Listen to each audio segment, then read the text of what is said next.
Tales from the Loop, Episode 3. Well, this is the third episode in the series.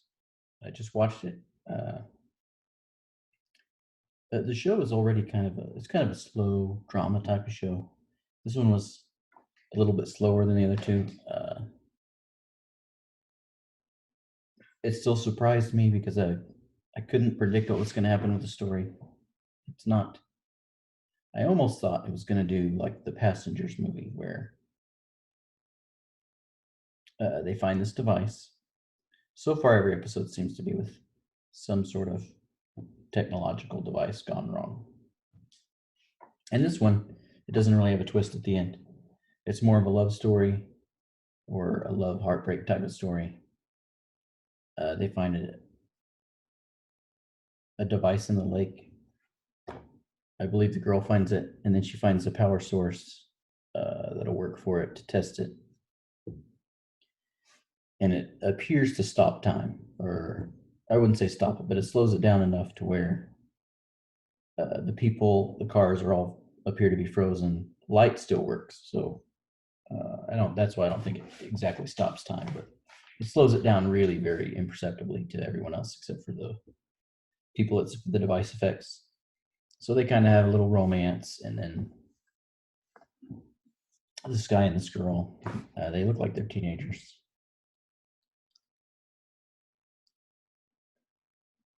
I thought it was gonna, like I said, be like Passengers. Well, they'll end up the device would be broken and they couldn't fix it, and they'd be stuck there and get to live their whole lives together and life, in this uh, small slice of time. This is done before in other shows. It was done really well in Stargate. One of the later episodes of Stargate, where their ship was under attack and uh, they're not able. They're about to get blasted and destroyed, and they figure out a way to just kind of pause time. So they're like stranded for like 50 or 60 years in the ship that's about to get blasted, and they can't go anywhere. So that was a great episode too. But it's a similar idea to that, but that yes, the device gets up getting broken, and they have to go find it. And the girl is upset when the guy chooses to. It's these little bracelets they wear, and he decides to just take his off so to go back into normal time. To be, it seemed to me that he was just afraid of being stuck and stranded, and he didn't. I didn't see it as the fact that he didn't care about her enough to spend that time with her, but I think he was just afraid. But again, I think that's why I think they were teenagers, and I think they weren't. Teenagers are well known to, make decisions without thinking them through properly, and even adults. So actually, again, it was a good science fiction story. It's like the time in between times. It's very fascinating. Uh, there, there's still some mysteries about the show. I mean, the technology they use in all these little devices,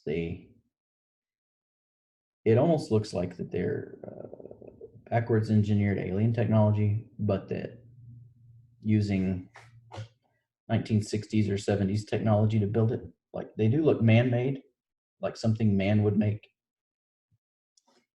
You see a shot of the lake, and there are these devices out on the lake. I'm not sure what they're doing. There's another device on the edge of the lake. It almost to me looked like kind of looked like how you would design a device that could affect the weather. I don't know if that's what it was. And there was a solar powered, it almost looked like a solar powered type of device that there was a technician was working on.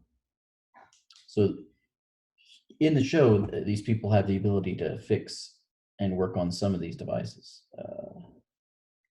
But it seems like, I mean, there's just pieces of it lying around of all this technology. Last episode, there was a device laying there.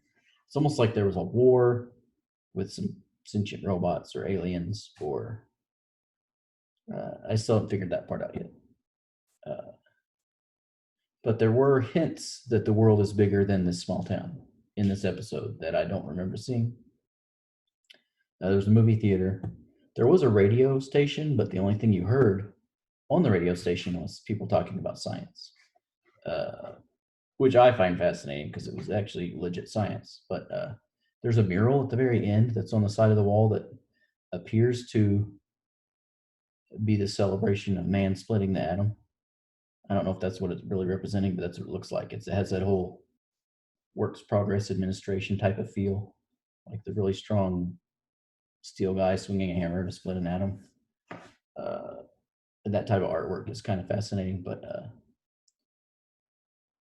again, there's these little mysteries which remind me of Lost or remind me of Westworld season 1, where you're trying to watch and put all these pieces together of the big story that's going on in the background with the little story. And to me, that's a really good writing. Lost did that for a long time very well. A lot of people didn't like the payoff at the end because they didn't explain everything. But this show is slowly laying the groundwork of explaining not necessarily everything, but they give you more of this big background story while showing you the small story. And to me, that's the best type of television. Like there's the hybrid. There's 24, which you can't miss an episode back to back to back to back, right? And then you have episodic television, which in this case is done fantastically because it's like building a mosaic or painting a mosaic, or I guess my grandma would build a quilt, right?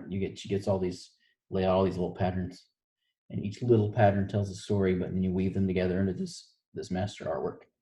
I hope that's what it looks like at the end. I mean, we'll find out.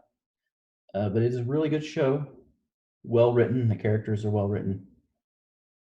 This show, it did have a lot of other characters in the show in this episode, but they didn't move, right? So you didn't know anything about them except for what you could infer from maybe their clothes or what they were wearing, or this girl and her boyfriend and like her parents. So I really like how it's almost like an acting class, character pieces for each actor getting a chance to shine in their own episode. So I find that really fascinating. And again, these different pieces of technology that you see that you're trying to figure out, what is that for? What does that do? Why did they build this? Like everything in this town has this weird technology that you see has a weird purpose, which is very fascinating. So again, it reminds me of the Twilight Zone, kind of like a standalone Twilight Zone episode where this town is the Twilight Zone, but not Silent Hill bad, where you're just like, oh my gosh, everything's freaky. Things are like slightly freaky. Like there's this tone of this just strange questions. It is kind of weird how they don't keep a lockdown on the technology. Like they can just walk in the woods and find something, and the kids can play with it, and then things go bad. So I don't know. I don't understand. Maybe they're just not worried about it, or they're just letting people experiment. The lake I thought was odd because like half of it was frozen over, and they were trying to fish in it. And I've seen ice fishing before. I've seen fishing when there's no ice. I guess that's a thing. But I've never seen people fish when it's like half ice and half water. So without a boat, right? You're just kind of dragging your line to the gravel. I mean, I guess that's a thing. In that case, I might try to use a net. Like, I don't know. So I'd need a master fisherman to explain that part to me. So I like the show. This episode wasn't quite as good as the last one because it had that surprise twist at the end in the last one. But I like the show and I'll keep watching. But if you like my content, please subscribe. Please put a like on the video. I appreciate it. Thanks.